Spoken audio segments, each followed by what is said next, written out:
6 куршуми се испукани синоќе околу 22 часот кон угостителскиот објект Ројал, лоциран во близината на надвозникот за Брвеница. Со неколку од истреланите проектили оштетена е влезната врата и страничните стакла. Оштетувања има и на ѕидовите во внатрешноста на рецепцијата. За среќа, погодени и повредени во пукањето нема. 47 годишниот сопственик на објектот телефонски ја повикал полицијата. На оддалеченост од 50 на метри од објектот пронајдени и подигнати се 6 празни чаури од пиштолска муниција, како и фрагменти и оштетени проектили кои се подигнати внатре во објектот и кои ќе се вештачат.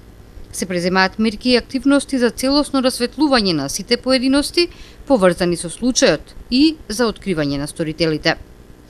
А полициските службеници викендов со судска наредба од септември 2011 година го лишиле од слобода 39 годишниот жител на Теарце кој бил осуден на едногодишна затворска казна за кривично дело спречување на избори и гласање. По приведувањето, лицето е предадено на издржување на казната во Тетовскиот затвор.